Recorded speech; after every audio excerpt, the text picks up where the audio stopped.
Welcome to Monkey Talk, brought to you by the Full Monkey Wrestling Podcast.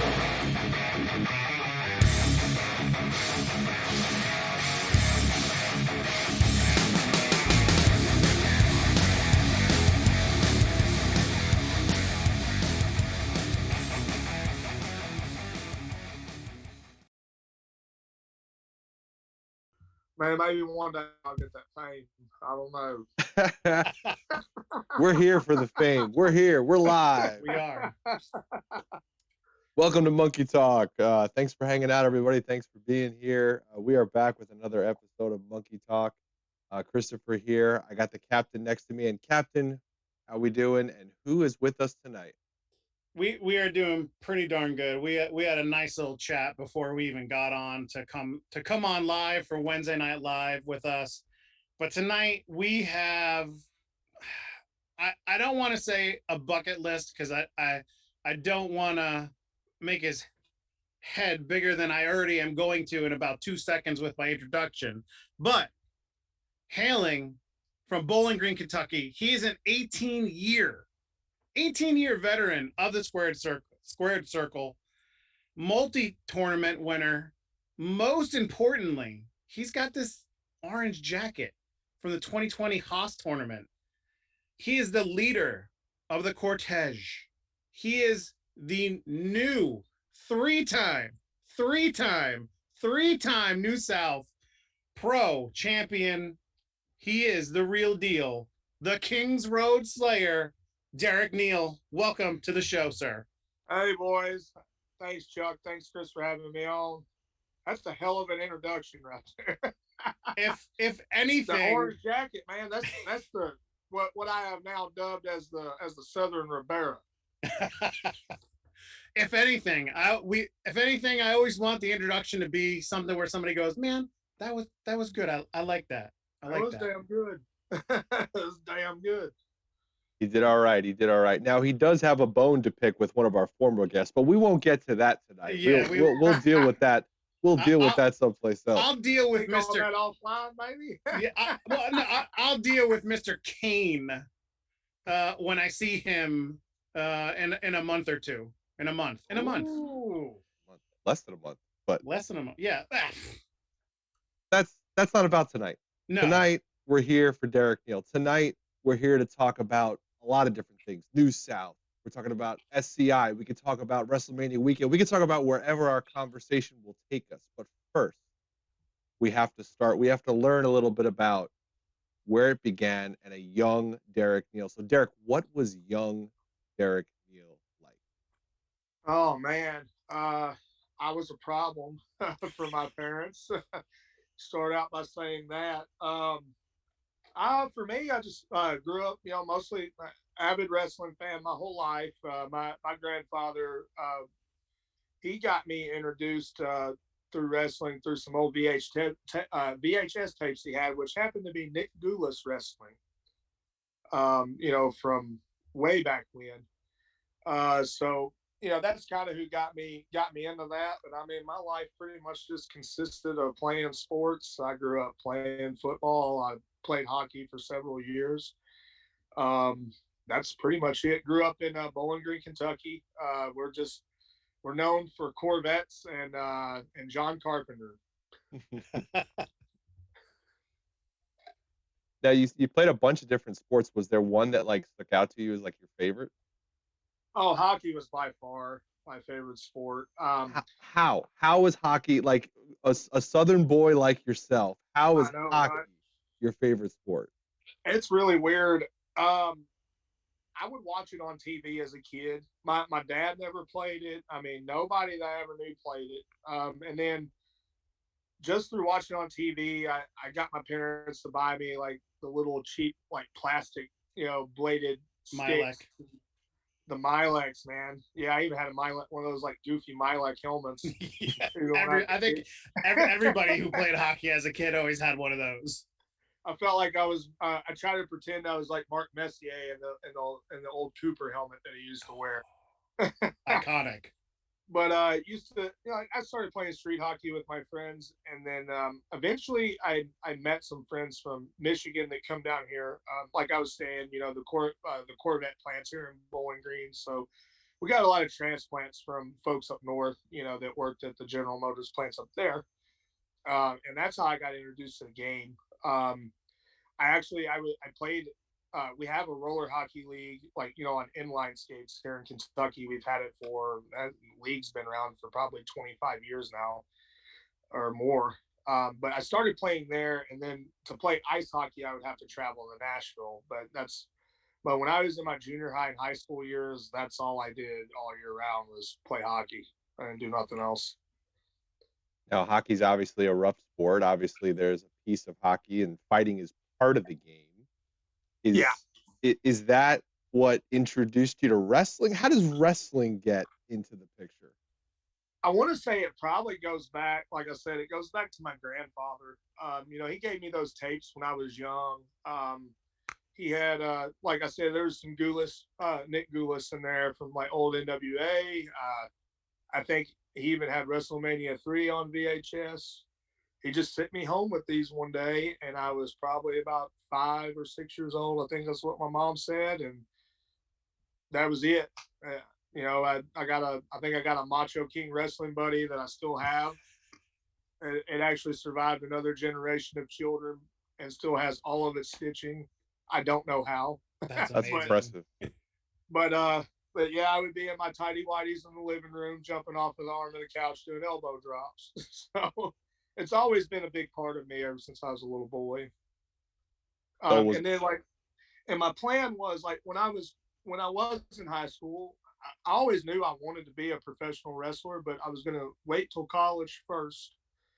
And because my plan was I was going to go to University of Louisville, and they did have a hockey program, a men's hockey program, and I was going to go and try and walk on the team.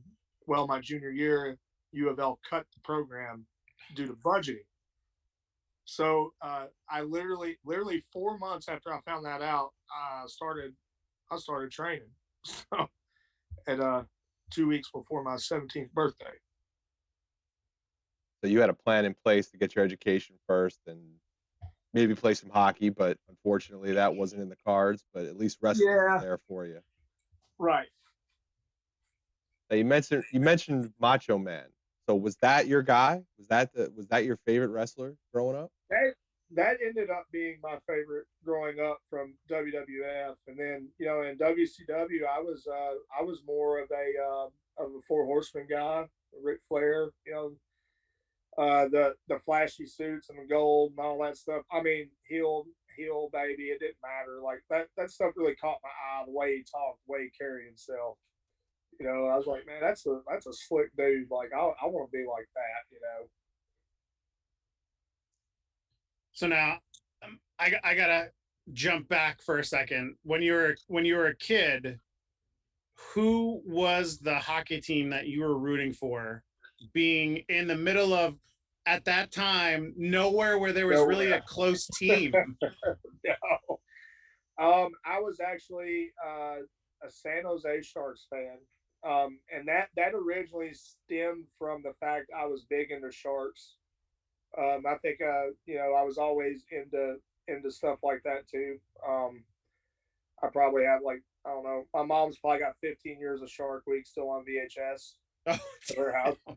But I originally just started liking them for their logo, and then I would try to follow the team. When I got a little bit older, but not really much of a Sharks fan now. Well, I mean, it's different now the way the NHL is structured, but for a long time, I just had like an Eastern Conference favorite and a West, favorite. Mm-hmm. And my Eastern Conference favorite was the Maple Leafs, which I don't want to talk about them right now. They really broke my heart in that series with Montreal. And then as far as the West, I still followed San Jose probably until the Predators come to town. Because, Nashville, I only live 45 minutes north of Nashville. So I'm right over the state line into Kentucky. And I started following the Preds ever since they were like the shits in '98. Mm-hmm. Yeah. but they've come a long way. They have. Yeah, They that's for have. sure. And I know, and we're missing game 2 of the Stanley Cup tonight. It's going on now. Oh, is it? Yeah, it is.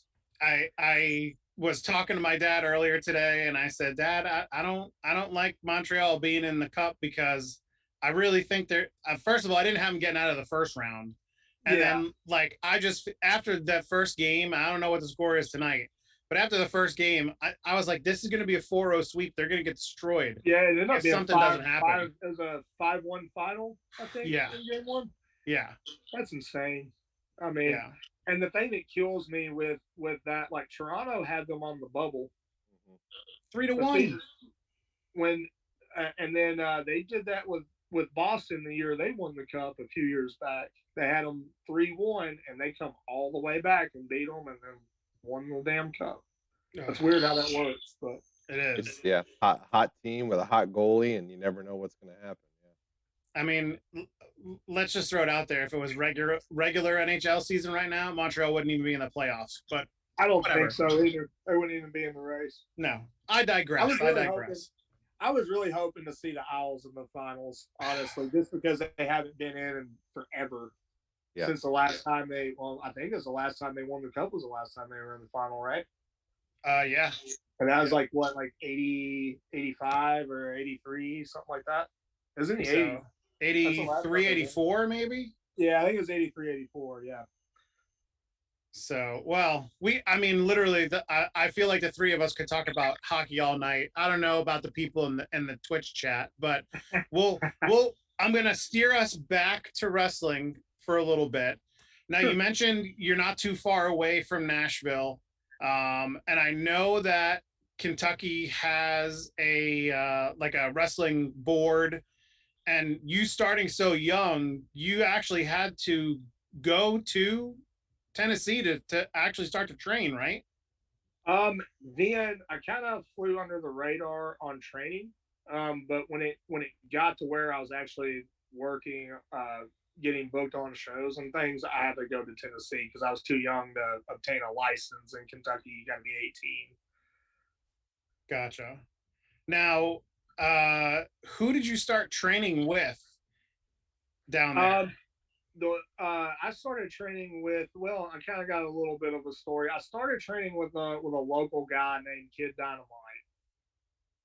So, and it turns out like he swindled me out about $400 before I was smartened up. And then I ended up meeting Chris Michaels. And Chris Michaels, he's done a lot of in the 90s. He did a lot of enhancement for WCW, WWE. He wrestled in Smoky Mountain, USWA, OVW. He was actually the last OVW light heavyweight champion, I believe, when they retired the belt. And he was up there during when Cornette was there, and he even worked some Heartland when Thatcher was still, at the helm of that in Cincinnati area. But I ran into him at a show a couple of weeks before I kind of caught on to the guy messing me over on money. And I got to work out in the ring that day. And, he did pull me to the side and told me he thought I did have very good potential. I kind of took to it, I think, in a natural sense, as far as bumping and basic moves and things like that. Like I was getting those down in just a couple of weeks' time. By the time he met me, I could almost do like a basic like opening match. And then I ended up going back after I found out I was getting swindled out of money. I met with him. And explained my situation to him, and he ended up taking me under his wing and training me. Nice. How long did you end up training with Chris? I think with Chris, I trained with him for about 6 months before I got my first match, and then I continued to train after that for another few months before I kind of got out on my own. And I also did train some with Chase Stevens as well from the Naturals and TNA. Yep. I would train. I would sometimes travel down to the Nashville area and work out with him as well. So being that young and learning from someone that had been in the business for probably a good 10-ish years at that point, I would say. Yeah, I think when I met Chris, I wanted, because Chris started in he started in '89. So I want to say he was around 16 or about my age when he started. So I think it was like 13 years or so when I started training under Chris. I think he's been wrestling 13, 14 years. What do you think the biggest piece of advice or information you took from training with him at such an early age, and you know, him having so much experience? Pretty much the biggest piece of advice he gave me, you know, young. Now this is a young me that I'm talking about here. It's basically, you know, mouth shut, ears, eyes open. You really learn a lot by doing that and pick up on a lot of different things. Yeah. Now that first match, what was that first match like in the ring for you? It was something. I was excited, nervous. The match itself was terrible. You know, I don't know. You know, I'd say that's kind of the standard, you know, answer for probably anyone. But yeah, I think at that time I was, it was in Gallatin, Tennessee, at a VFW hall, and I worked with the promoter there. His name was Tim Scruggs. And he actually worked me as Master Dragon under a hood. Sorry, I got some June bugs going off over here, so I'm probably making weird faces right now. But you know, it was a pretty rough match. You know, it was mostly me. You know, just, you know, it's my first time in front of a live crowd. I was nervous. I scared my mom to death on a bump that I took, and she didn't watch me again for another 8 years after that. Oh, but like, I definitely had a lot I needed to work on. You know, I was, and believe it or not, I only weighed about 165 pounds at that time. I was a little guy. I did see some of the early shots of you. I'm guessing when you first came in, and I was like, that's not the Derek Neal that's on my TV now. It's crazy how the business can change you. That's for sure. Yeah, that picture that's probably going around, that was from around 2005, and I think I was wrestling. That picture was taken at the famous stadium in Nashville, Tennessee. I don't know if you guys have heard stories about the stadium or not. We can maybe touch on a couple. It was a hell of a place. But that was like 2005. I was wrestling for Tony Fox, USWO then. Gotcha. Now you've been, like we said, you've been in the business for 18 years. You've been to a number of places. Now, I know that you wrestled with some of the, I don't know, the alternate NWA kind of promotions down south. Now, I know there was a lot of Twitter buzz a while ago of, why is Derek Neal not an NWA? Why are you not putting this dude in NWA? Did anything ever come of that? I never heard anything of that. Yeah, and going back to the affiliate system, I was in that for quite a few years up until you know, Billy disbanded it when he took over. And then, yeah, I mostly wrestled for, you know, NWA affiliates in Tennessee. I did go out to Texas a time or two to wrestle there, just, you know, where the Tennessee promoter would get me hooked up there. But I mean, you know, through that, I did hold the NWA Tennessee heavyweight title on 2 occasions, which I thought was pretty cool. I don't know how true the lineage is, but supposedly Sputnik Monroe held that belt, which I thought was a pretty big deal. I did hold the Southern heavyweight title a couple of times, which, you know, I think he had that as well at one time. Steve Carino had that belt. And I got to wrestle when I was smaller, but I got to wrestle for the NWA World's Junior Heavyweight Championship on probably about 3 or 4 occasions. Nice. Now, you've been in the ring with so many people. I mean, from guys like Nolan Edward to Logan Creed to Cabana Mandan, who you have had so many phenomenal matches against. And I said it earlier 3 times. So congratulations on reclaiming the belt, the Thank Human you. Gold. So we thank you for that. But we got some big doings happening in the beginning of August for the Oh, yeah. SCI tournament. And you pulled another champion in that first round in Arik Royal. Have you been in the ring with Arik before? No, I have not.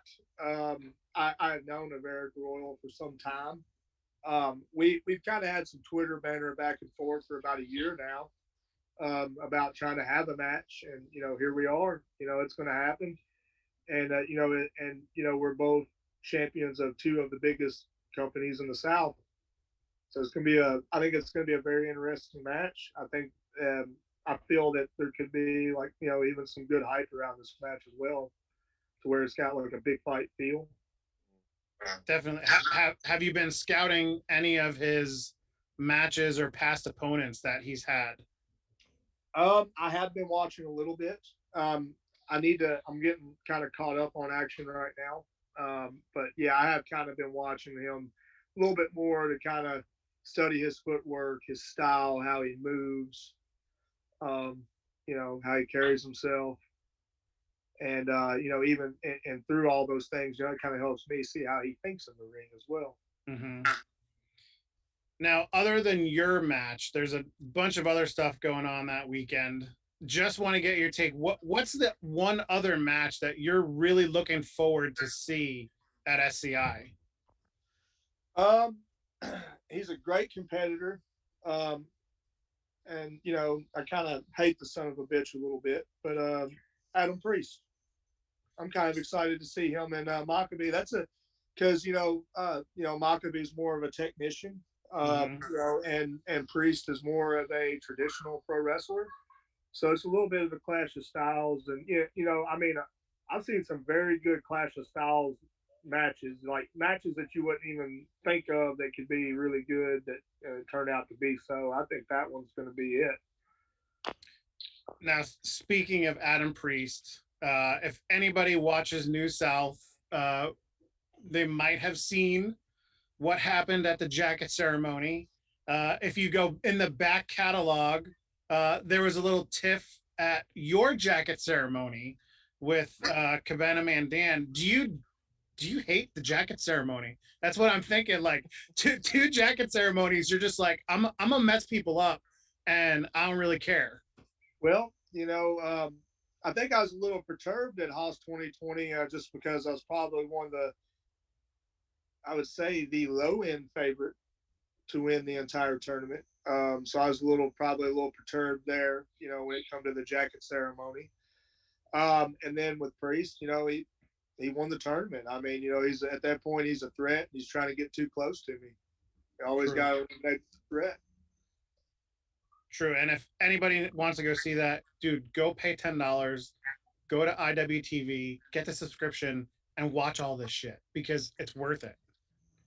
100%. That's our plug. Do you guys have IWTV in your home? Yes. And we were talking about the WrestleMania thing. One of the real cool things about that was my family actually got to see my match in Tampa that day. So I thought that was pretty neat. Nice. See, be like Derek Neal and get IWTV. Be like Derek Neal.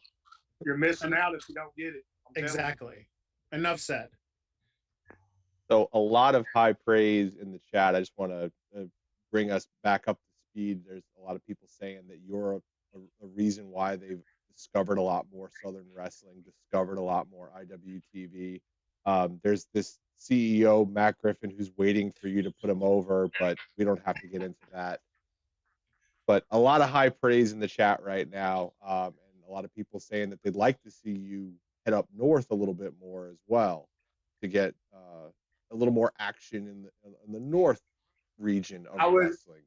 Would definitely love to be. I've only had one trip ever to the Northeast, and that was thanks to Bob Evans. I wrestled. He ran a show like in January last year in Rhode Island, and I got to wrestle on that, which was pretty cool. I'll be in the Midwest next Friday though. Okay. I got a Warhorse at St. Louis Anarchy next Friday. I mean, that's two top IWTV guys going head to head. You can't. I mean, Yeah. that's a match made in heaven. That is a huge matchup. Mm-hmm. So you got that big match coming up. You got your third title reign now in New South. You had, you were on sub shows. You've been on Have Fun, Be Sad. What keeps you Paradigm. motivated? What's the goal? The goal for me is I would love to just make a living at wrestling if that's possible. But I mean, for me, it's just the love of it, I guess, more than anything. I mean, I have put my body through some things. I have wrestled in a lot of times that I shouldn't have. As far as injuries and things like that. I mean, I sacrifice sleep daily to be able to go to the gym. I'm always studying tape. Even at 18 years, I still show up to the building. When I do get a chance to show up to buildings early, I still get in the ring and work out. I still take seminars. I still try to learn. I mean, I think the love of just being a wrestler is what drives me to still do it even 18 years later. But like that would be the ultimate goal if I could ever achieve that. That would be it. Because I mean, and the way I look at it is, if it doesn't seem like a job, you'll never work a day in your life. Mm-hmm. True. Now, you mentioned injuries, and I'm curious because I see you as a hockey player. Hockey players are known for playing through injuries. Wrestlers are known for working through injuries. Is there any worst injury you've ever had to work through? Let's see. Probably in 2018, I want to say, I was wrestling for Larry D. He had a promotion up around Lexington area. I broke my thumb diving for a hot tag, and I still had another 10 minutes to go. And I finished the match. I didn't want to stay in a hospital in Lexington all night, so I made the drive back 2.5 hours, and then I went to the ER. Oh. I've done that. I wrestled a week after a knee scope. I started the stitches in. That was stupid. But at the time, I was just going to school, so like any money I was getting was through wrestling.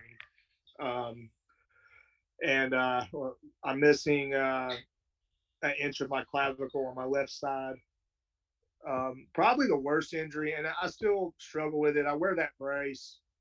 I blew out my PCL totally in 2019, and like my knee has been really loose since then. So I still battle with that every once in a while. Not as much as in the past year. It's gotten better, but that one still gets me every once in a while. And then when I broke my thumb, I actually had to. Actually, it was a tournament in Central Illinois.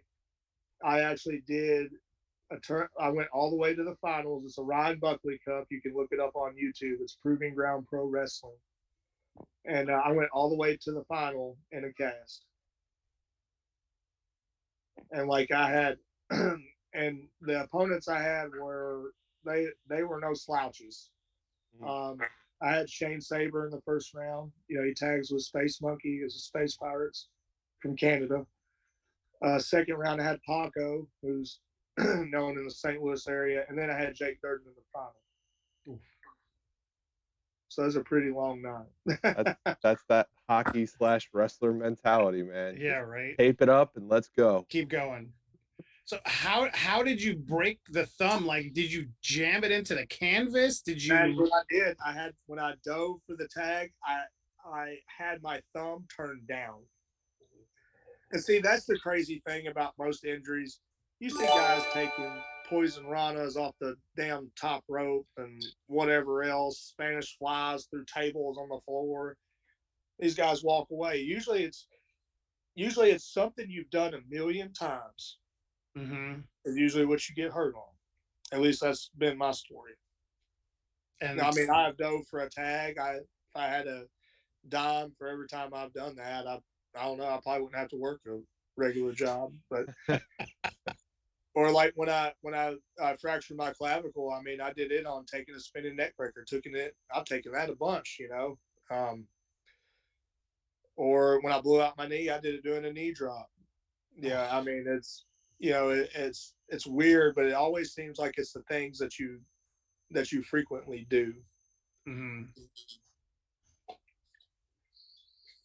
AHK Dad, thanks for gifting that sub to Old Bad Guy, and Old Bad Guy, thanks for continuing that sub. So everybody, thank you. Nice. So appreciate that. So let's take a breather from wrestling. Let's get out of the ring. Let's not break our thumb. Be careful about it. What kind of hobbies do you have? We always ask this question, and it's always tough because we realize that wrestling becomes something that you don't really have time to even have a hobby. It becomes your life.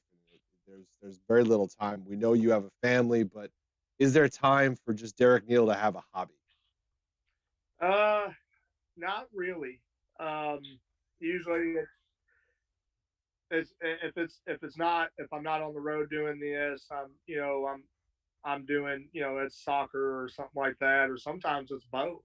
Like there's been times where we've had a tournament on a weekend and I'll come and for the first game, might miss the second one or might catch them both, go make the town, and then come back the next day to watch games. Probably, I've been watching a lot of older shows. I just started The Sopranos again the other day, so that's one thing I like. I do stay in the gym a lot. I do that about 4 or 5 days a week. I'll play soccer with my kids. That's pretty much it, really. So you've already watched The Sopranos. You're just watching it again. You're watching it again. Yeah. Do you have a favorite episode or favorite character of The Sopranos? I kind of like Uncle Junior a little bit. I don't know why, but I do. I don't know what it is about him. It's something about, he is like one of the most. He's just an old cynical bastard. I love him. Yeah. You relate to him a little bit, I guess. Yeah, it's fun. I just find some of it. You know how you have that friend, and everybody has one, where you have that friend, like when they get like raging pissed off, it's just so funny and makes you laugh. That's what I think of with him. Funny you say that, Derek. There's a gentleman right over here that he does some crazy shit when he gets mad. It's pretty funny. It's got to be the right guy, but like there's just that one guy in any kind of group of friends that when they just get, it's the funniest thing ever. It's just so cool. Yeah, I'm with it. I get that. I get that a lot. I am a gentle giant. To my grave, I will take that statement. You'd be lying in your grave. Hey, literally. Hey, it is what it is. It is what it is. It's tough though, but it's like, it's good. It's weird that wrestlers really tend to not have too much time for hobbies, but I think it's good also when you have family to do the family stuff and get away from it for a little bit. That could be a hobby as well. That could be something to get your mind out of the turn and burn of wrestling that's just constantly wearing you down. I agree. It sometimes it does give you a good breath of fresh air. Like I'm kind of happy. Like I got this weekend off. I'm kind of looking forward to that. Me and my son that plays soccer, we're actually going to go see our first MLS game this weekend. So we're going to go watch National FC play. So I'm pretty excited about that. Right. Favorite movie of the champ, AHK Dad. I don't know why I can't say that. AHK Dad wants to know your favorite movie. I'm probably really partial to the Halloween series just because John Carpenter grew up here in Bowling Green. A lot of the location references in the film is real places here in my town. I live in Warren County. Smiths Grove is actually a small town about 10 miles north of me. So that's my dad actually used to do appliance work for his parents. John was originally born in New York, and but his dad was a music director. Chuck, I'm sure you can relate. And he took the job to teach at Western Kentucky University here in Bowling Green. Oh, so cool. John moved here when he was still a baby, I think, when he moved here. And then he went to Western for a while to kind of follow in his dad's footsteps, and then he dropped out and went to film school. Interesting. Got more questions. The chat's just throwing questions. I'm just going to ask them. Well, hey, don't be stealing my lightning round questions, people. I mean, is one of these lightning round? Do we have to hold back? You guys are hitting very close to some of those lightning round questions, but go ahead. All right, we got Jared Crow in the chat. He wants to know what your favorite album is. Ooh, man, that's rough. I like so many different types of music. It's so hard to even answer. I'm gonna throw one out from my junior high days, and Limp Bizkit and Significant Other. There it is. That's my junior high shit. That's a good album. Very solid. That's a good album. I mean, it's in the gym playlist right now. 100. Definitely. All right, Chuck, you better start asking some questions before they ask more of the chat.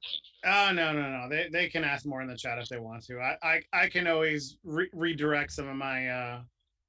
He's got a list. He's got a huge list that he can pull from. Okay. I got you. You got a big question pool. Oh yeah, I have to. I try not to ask the same questions in the lightning round. I try to tailor them sometimes, and try to get some interesting, funny ones in there. So we'll see what happens tonight, people. Oh, here we go. What's the most surprising playlist you have from Val Pancake? Like something people would never guess you like.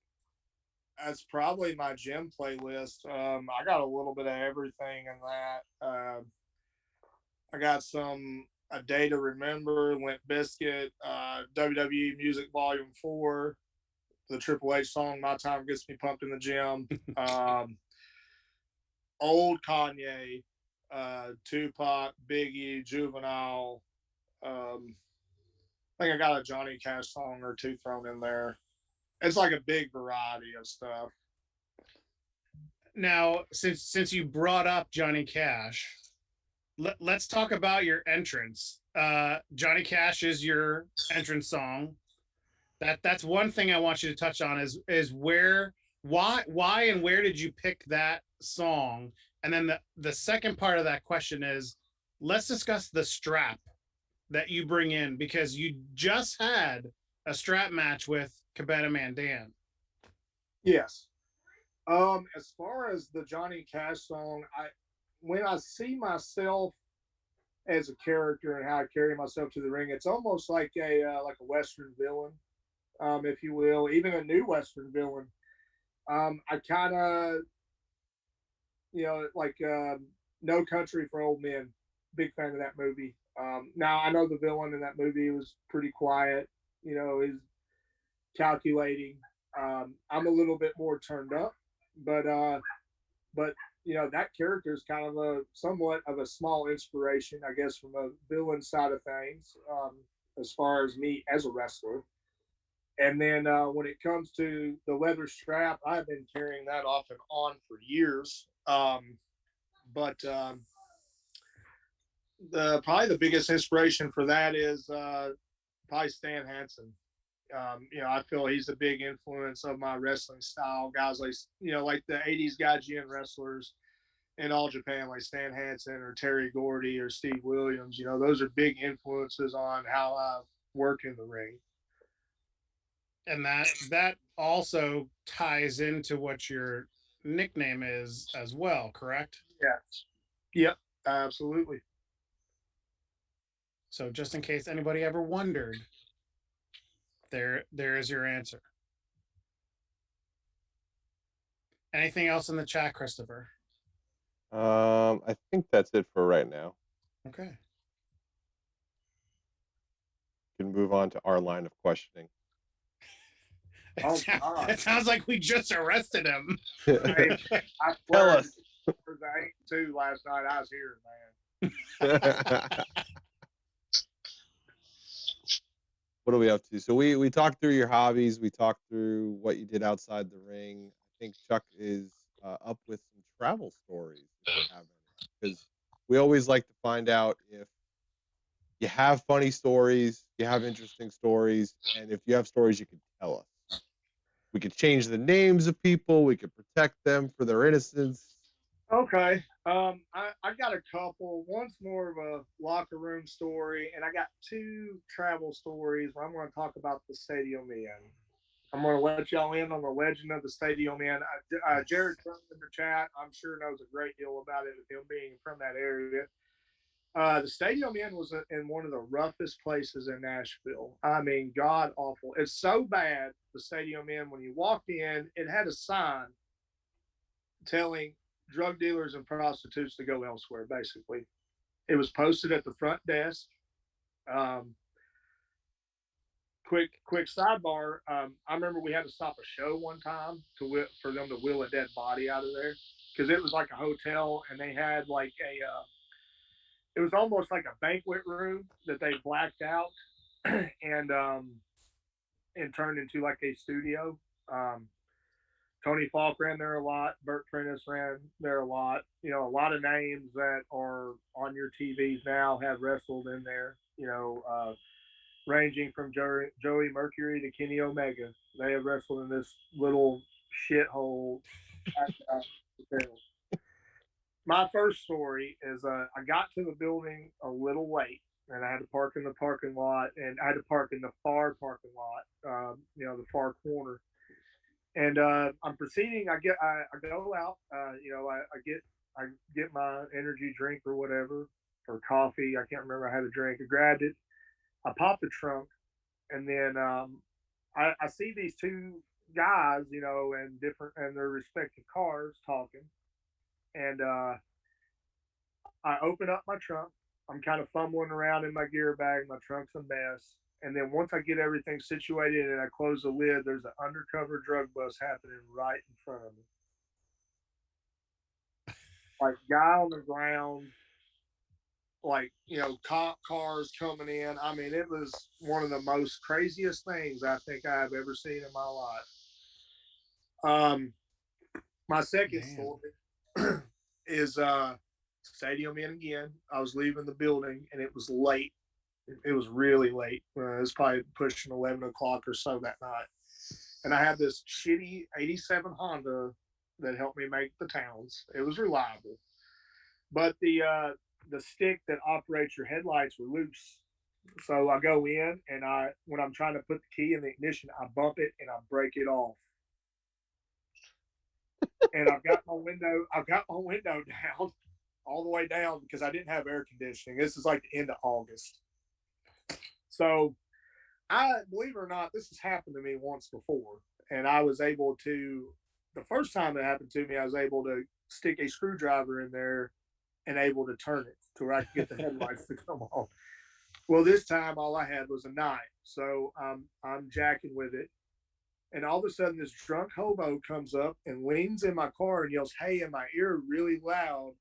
And I missed his neck by a centimeter with the knife. I almost stabbed him right in his neck with it. Holy cow. Yeah, that's the famous Stadium Inn for you. Ooh, man, the bathrooms look like something out of the first Saw movie, dude. It was a hell of a place. Bro says the ceiling was about 10 feet from the floor, and he said we could do a show just on Stadium Inn stories. You could. You could get a bunch of guys on there. You could probably go 2 hours, 3 hours with them. I mean, as many stories as there are about that place.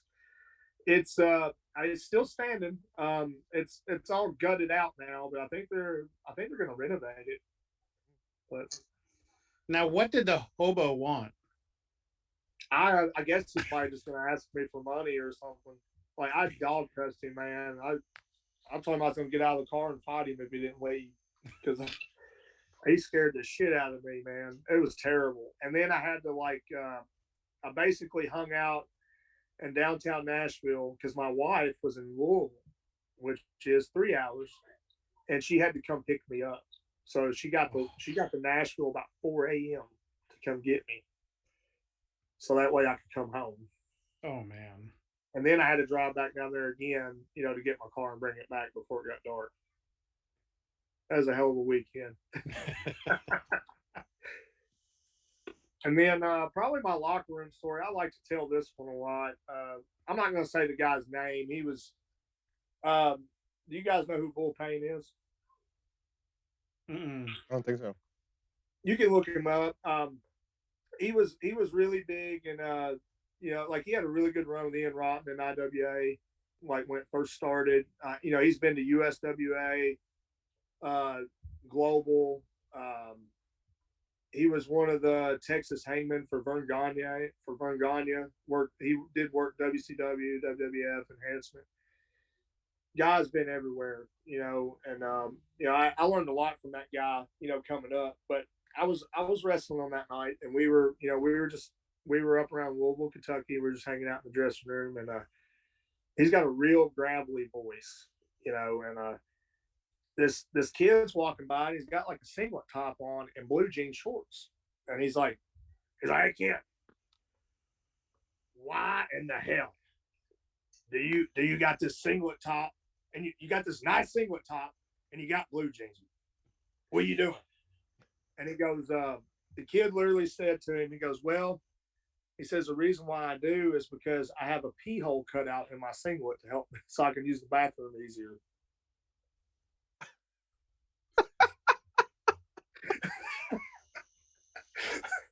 That's the damnest thing I've ever heard in my life. Like, you can't think to pull the straps down? I mean, Bull rode his ass all night. That was one of the funniest locker room memories I probably ever had. Why would you ruin a perfectly good singlet? That was his first question. Oh, my Lord. That was his first. And he just called it, after that, his name was Pee Hole. That's exactly what I was going to say. Oh, yeah. That was it. You earned that nickname, man. Oh God, I would not want to be that dude. Like walking in and be like, "Oh, look, it's Pee Hole Johnson over here." That is a good question, Val. Is Pee Hole still wrestling? No, he is no longer. Oh, okay. He was after that night. God. He was like, "I'm gonna duck out." Exit stage left. Well, I protected his name for this dramatization. Now there's a dark side of the ring for you, Pee Hole Johnson. Oh shit! That'd be amazing. All right, Captain. Do you have anything else before we get to it? No, I don't think so. All right. I think I'm good. So, ladies and gentlemen, it's time. It's time. Lower your volume because it's probably going to be loud. I tried to lower it a little bit. I'm going to warn you now. But it's time for the lightning round. Is it the interrogation? Yeah. I swear.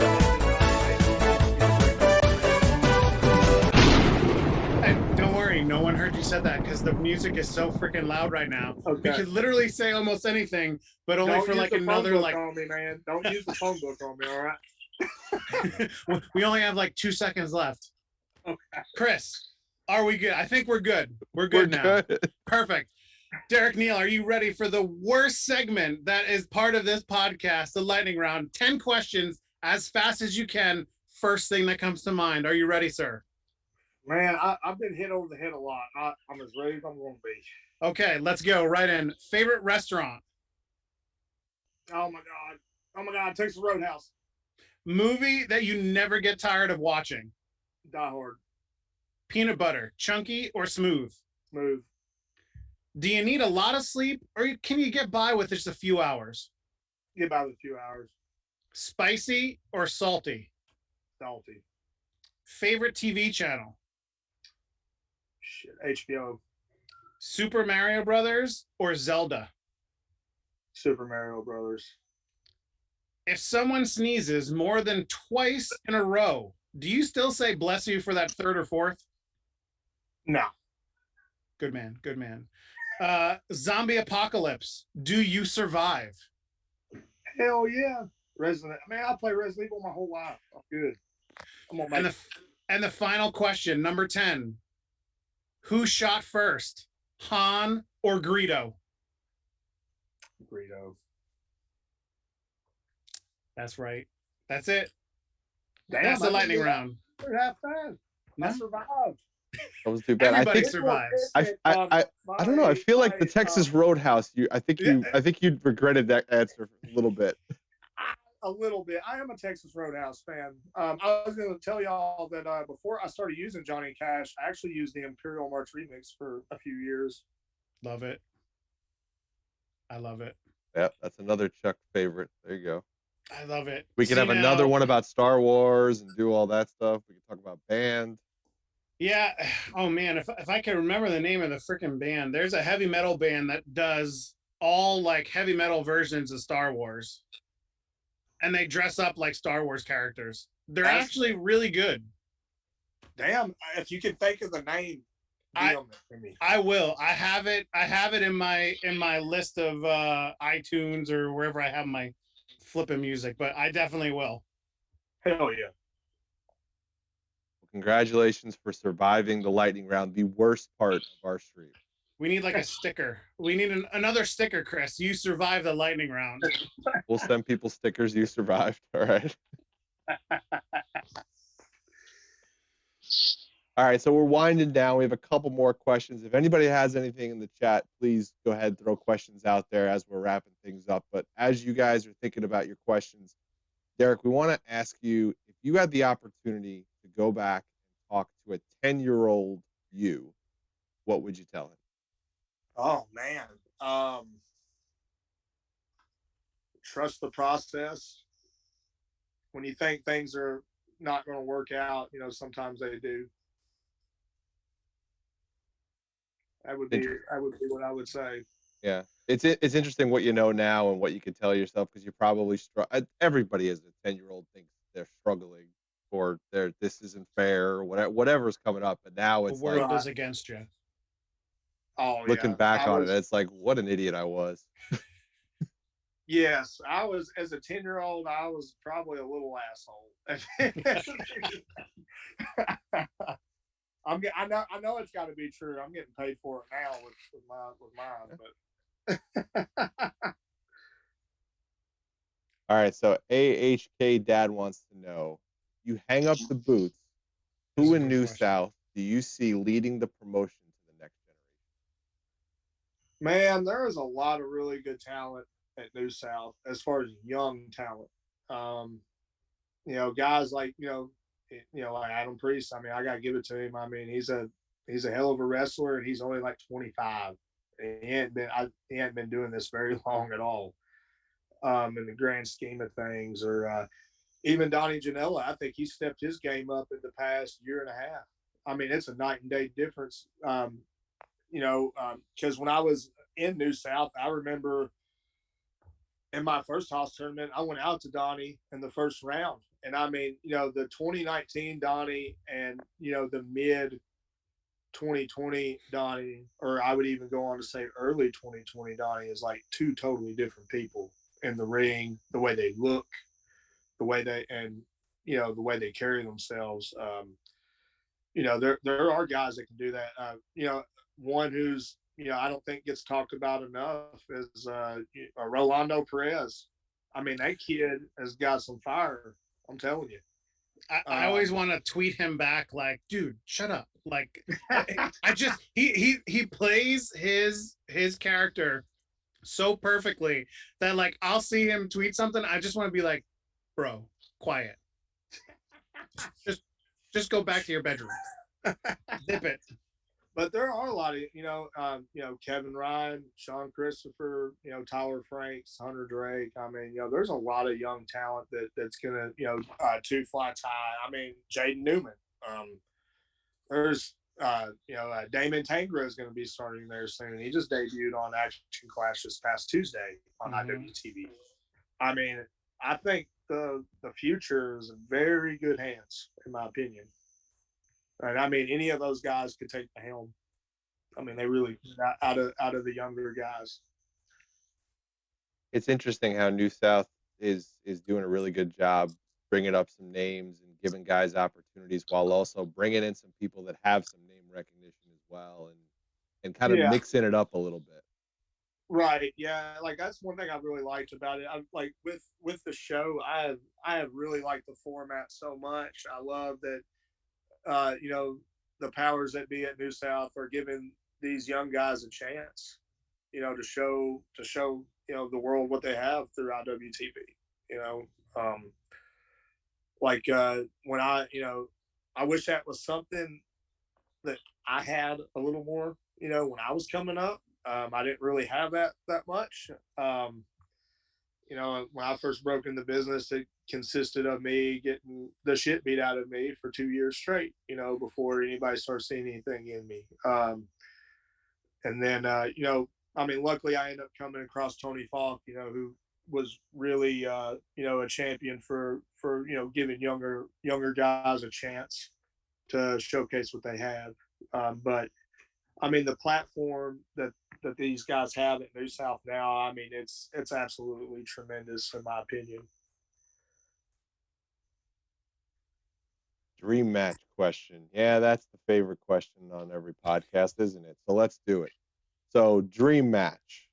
Anyone in the wrestling scene, who do you want to get in the ring with?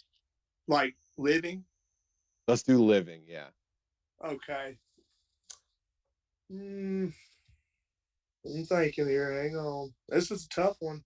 There's so much good talent out there now. One guy. I wouldn't mind having a match with Wheeler Yuta. Ooh. I think we could do some good business in that ring. There's some gold in that ring when you get in there. Yeah, too. There is. There is. One of the richest prizes in independent wrestling. Mm-hmm. And the IWTV title. Yep. Your mom gold forever, baby. Your mom gold forever. How much does that belt weigh? Oh my God. It is by far the heaviest thing I've ever carried in my life. I feel like I'm Bret Hart putting the plate underneath my shirt for Goldberg to hit it every time I put that damn thing on. It is heavy, but damn, it's a beautiful belt though. It's one of a kind, and it's something that no one else has anything that even comes close to it. I know. It's saying like, I mean, and in my opinion, I mean, no, can't come close as far. It stands out. I mean, even on a world stage, in my opinion, I mean, there's just not another belt in wrestling like that one. Anyway. And it looks good. It's not just big and it looks like crap. It's big and it looks good. That design is it's one of the, as far as for a belt, it's one of the most detailed designs I think I've ever seen out of any belt I've ever held. It is a masterpiece, a heavy ass masterpiece, but a masterpiece nonetheless. Anything else from the chat? Yeah, the chat's trying to get me beat up. Good. I've been saying that for like the whole year plus that we've been doing this. You always go to action, and I'm telling Matt, put him in the ring and beat him up a little bit. No, that's sign what I'm here for. I'm here for the waivers, wrestler. Christopher. You don't need me in Matt, the ring. Matt, come out of retirement, baby. Come out of retirement for one night. I want to see Matt and Christopher. Oh, gee. No, you don't. No, you don't. No, you don't. So I'll do it just for AHK Dad, because he's been very generous in the chat tonight, but he literally just wants me to say TikTok. Oh, AHK Dad, you could kiss my ass. It wasn't me saying it, Derek. I know, that was you're the messenger, man. That's it. Was there. They just put me up for these things. Oh, you're just running the show, man. That's all. Clicking the buttons. Just clicking the buttons. Okay, so we talked about Humongold, and I have one more question. I'm going to add a question in there. So if you look at all the titles throughout history, we can't say humongous because you already have that. What title would you want to hold? The NWA World's title. I want Sweet Charlotte. That I is thought you like would say that. for me, that is the belt. And NWA, I know you're listening. We can make it happen. Just give the man a ring. Pick up that phone line. Come on, Aldis. Come on. Yeah. What are you, chicken? All this? I'll call him out. I'll call him out. I want the 10 pounds, Aldis. I want a shot at Sweet Charlotte, baby. Come on. Nick Aldis got 10 pounds. Derek Neal's got like 35. I want to know what it weighs. We got to start calling it whatever it weighs. It's the 60 pounds of gold, baby. There you go. I like pounds. They're trying to make a match for SCI weekend with me in the ring. Would you guys stop? I love it. Keep it going, chat. Keep it going, chat. I love it. Come on, Derek, Matt, you see what you started? Matt, if you're still in there, let's go. Man. I'm just trying to give the people what they want. Aldis Spears, Derek Neal. Yep, there it is. That's true. That's the deal. That's the deal, baby. Hashtag. So you did go up to PW Paradigm Pro Wrestling. Yes. And I want to get your take on the UWFI. Do you like it? Do you like how it's different? Do you like how it's set up? You know, what's your thoughts on what they're doing up there with that? I absolutely love it. One guy that I have met and I've kind of, known on a few occasions coming up in my career is his name's Gary Valiant. He's a wrestler, but what a lot of people don't know is a lot of newer guys won't know, newer people. But Billy Scott, who is a UWFI original, is his brother. He actually has a catch wrestling school in Smiths Grove. That's where he lives now.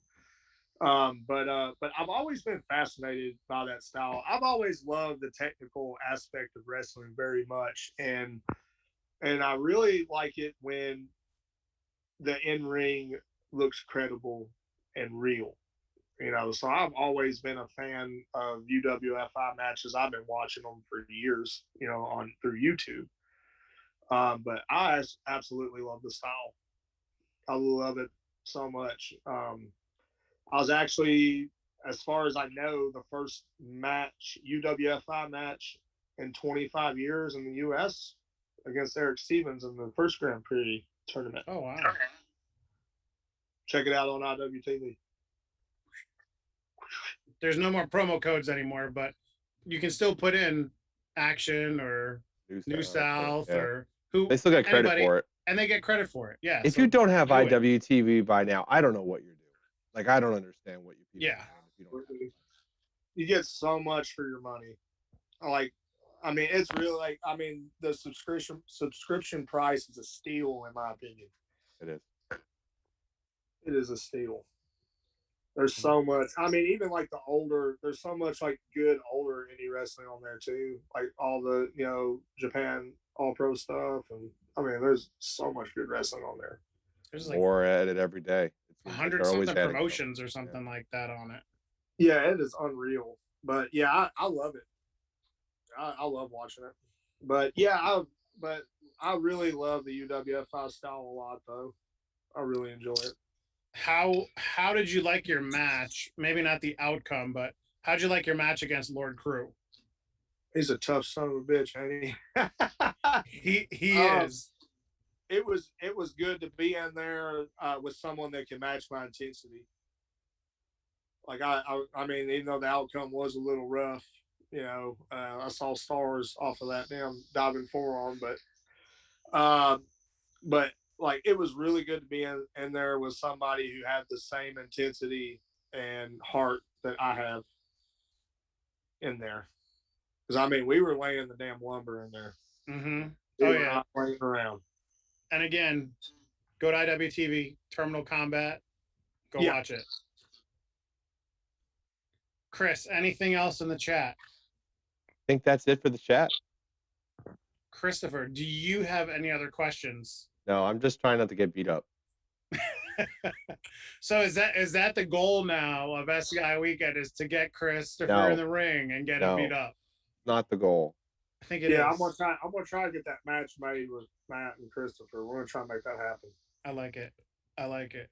Maybe after night one, I like to strut. I like to cut a rug. Like Flair and Jarrett 95. We might have a drunken strut parade at the hotel. I think that'd be fun. Oh, my Lanta. I'm not worried about during the event. I'm worried about what he just said. All the after stuff. No one's going to be sleeping. No one. No. Well, Derek, what else, other than SCI, what else do you have coming up the pike? Let's see. I've got after SCI. Well, I've got one thing. I can't really divulge on that. I will have some stuff coming up, at St. Louis Anarchy, even after SCI weekend. I got one that I'm kind of sitting on, just kind of waiting for them to announce that. But other than that, I'm kind of hoping, and this is just me, just saying this, I'm kind of hoping to see maybe some kind of pick back up this year. With things starting to open back up and everything. It would be badass to be in front of that crowd at Basement East. So I hope to see that. I don't know. We'll see. Well, everybody be on the lookout. Chris is going to be there. If we have a crowd, I'm there. I'm there. Oh yeah, that place is special, man. I'm telling you. Even in those closed set tapings where we had the sub shows this year, I mean, the vibe in that building is just amazing, absolutely amazing. And I guess if they're coming back, I'll probably have to drive down again. Hell yeah, man! You got to. It's a must. I can't. I'm looking forward to my 9.5 to 10 hour drive down for SCI. So, where are you out of? I never got to. Central Pennsylvania. I'm about 35 minutes from Baltimore. Okay. Whew. Yep. That is a haul. Yep. I like to drive though. I do too. I love the road. I love it so much. I'm actually like in my hometown. It's just like a local fair here, but it's the first time I've got to wrestle in my hometown. It's going to be later this month, or in July, but it's like the first time I've wrestled in my hometown in probably like 2 or 3 years. Nice. But I like being on the road. I love it. Okay. Well, we've got all the pleasantries out of the way. You survived the lightning round. We got one more question for you. Okay. Now, I'm not going to call this question our own, but I'm calling it our own. And if there's any imitators out there, I'll see you in the ring. And you don't want that. You don't want that.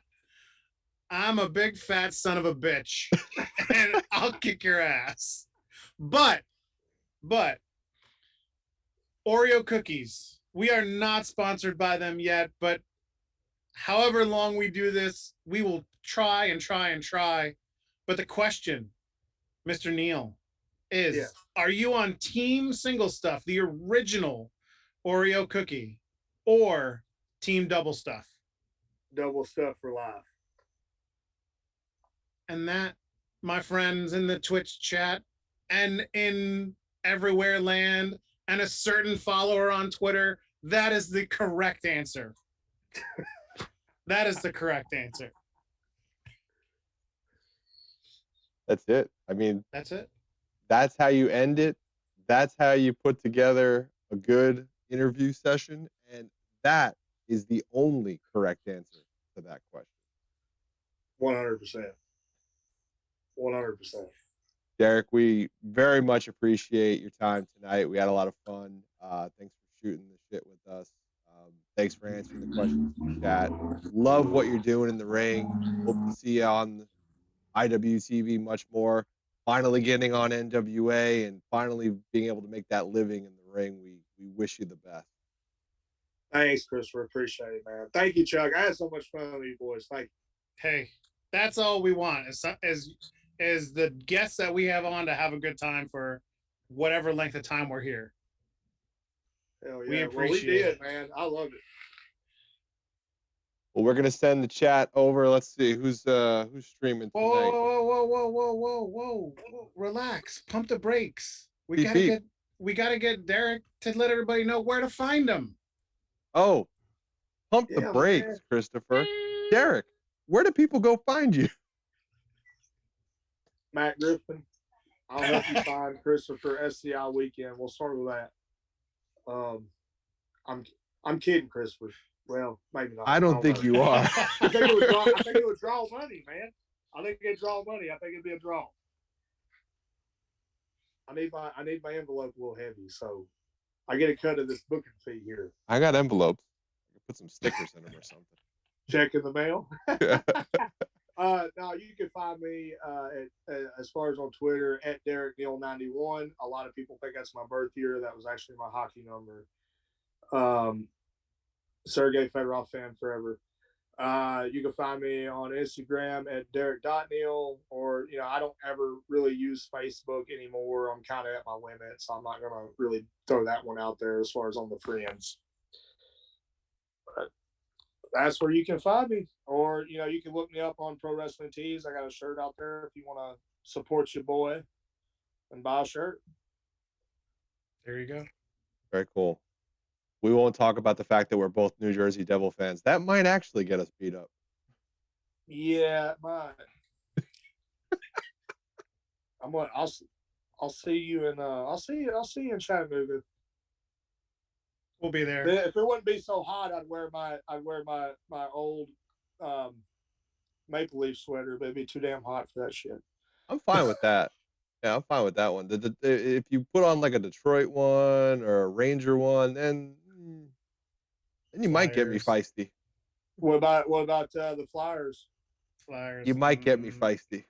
All right, I'll wear my Lindros. So I will avenge Arik Royal for Scott Stevens for the hit he put on him and ended his career.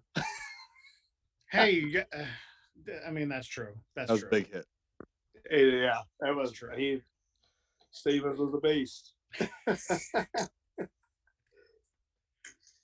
All right, Chuck. I think I got at it. I'm gonna get beat up. Like seriously, we gotta go. I can't wait for it. We gotta go. I can't wait for it. Yes, he is baiting me. I can see me and Matt Griffin doing a spike pile driver on you, like Arn and Foley style. Spike pile drive now. Yes. I'm not a wrestler. I love it. You'll be fine. Sure you are, man. No. You'll be fine. I have literally never stepped in a ring. I respect you guys way too much. That is your world. You'll be okay, Chris. You'll be okay. You've taken some F5s. Just tuck your chin. No, backyard wrestling. No, we're not. No, tuck my chin. Yeah, okay. Derek, thank you. It was a blast. Thanks, Christopher. Chat, thanks for hanging out. Go say hi to the ref Clark Feldman. We're gonna send you on your way, guys. Derek, hang out 1 second in the green room with us, and we'll see everybody next week with Val Pancakes on the stack. Special guest from the Million Block? Yep, Million Block match. Million Block match. Mikey Roch, the El Presidente, all that stuff. Come hang out with wrestling. Come hang out next week. Until then, we're out of here. Adios.